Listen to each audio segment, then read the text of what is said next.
Fox. Good afternoon to you, South African time. That electoral college counter hasn't moved for ages. Are we any closer to that important figure of 270? Well, we're edging closer possibly, Jeremy. I mean, the difficulty that Joe Biden's got is that he didn't seal the deal yesterday. He really needs to seal the deal today or tomorrow, or otherwise this is going to become a runaway legal train, the destination of which will be extremely uncertain. And Joe Biden's difficulty is that while it looks like he is expanding his lead over Donald Trump, particularly on this side of the country, in Pennsylvania, as the postal votes are counted there, and also on this side of the country in Georgia, a Republican state that he really hopes to flip.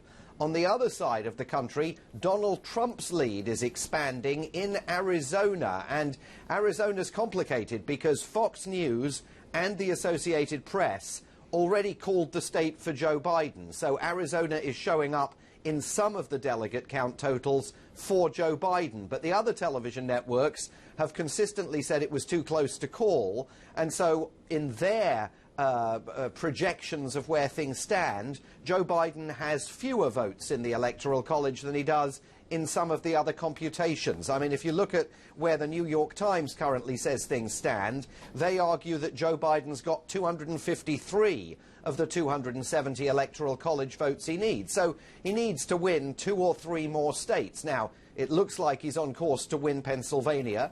It looks like he's on course to win Georgia. But if he loses Arizona, you know, we're going to start looking at some very complicated maths here.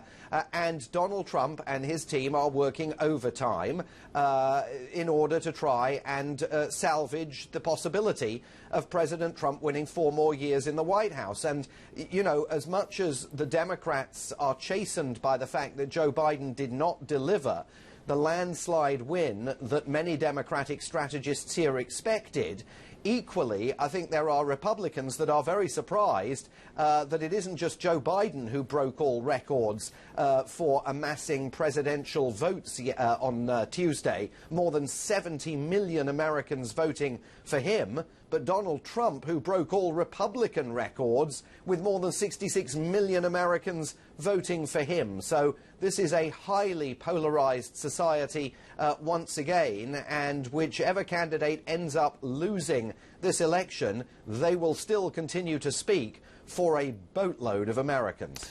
I want to come back to that runaway legal train that you spoke about, Simon.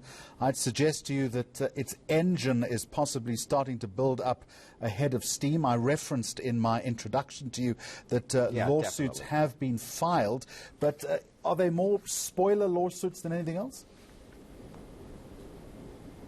Well, I think it's not just lawsuits. I mean, absolutely, lawsuits have been filed. Donald Trump, rather, is trying to stop the counting of votes in Pennsylvania, which frankly looks like it's a legal challenge with very little chance of success, given the track record that we've seen over the last few weeks, where the Trump campaign has lodged similar legal efforts objecting to the rules governing postal votes in this country. And there's still something somewhat sinister about the way in which Donald Trump keeps inferring that these postal votes are all fraudulent. They are not. They are votes cast by people who chose to send them in by mail, as they are legally entitled to do. But there is another side to this coin, and that is the demand for recounts that the Trump administration may launch. They already say they want a recount in Wisconsin. Now, the margin of Joe Biden's victory there is probably too great for a recount to overturn, but you can't rule anything out. So this could go on here for a very long time. At the end of the day, it's going to depend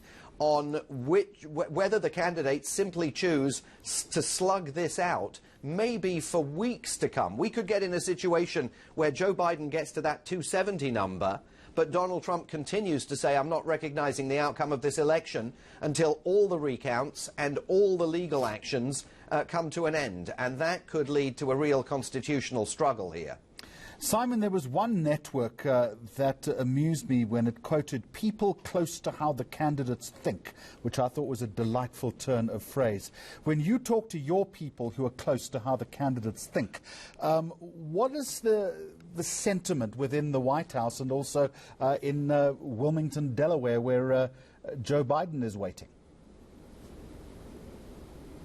Well, it seems pretty apparent that inside the White House, anybody whose surname is Trump is pretty eager to carry on fighting, and there are other figures, some of them within President Trump's inner circle and others among the sort of the Republican royalty up on Capitol Hill, who argue you've got to be very, very careful here because you're about to test the strength of America's Constitution.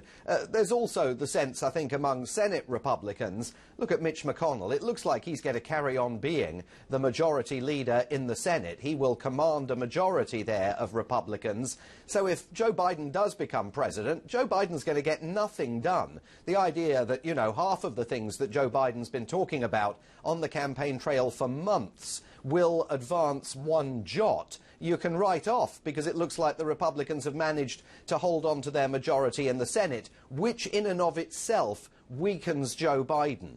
Within the Democratic camp, I think they're still trying to, I think they're reeling, frankly, and still trying to adjust to a reality that they didn't really expect. They were worried that complacency might set in among voters and that was going to suppress the voter total. That didn't happen at all. There's no evidence of complacency within Democratic ranks, but there is evidence of the enthusiasm for him that President Trump said existed among Republicans, and it never showed up in the opinion polls.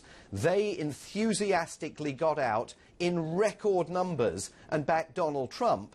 And so the Trump family feels pretty emboldened about challenging these results unless and until it becomes impossible for him to win. And the Democrats are having to adjust to a new reality where even if they win, they're not going to get very much done around here.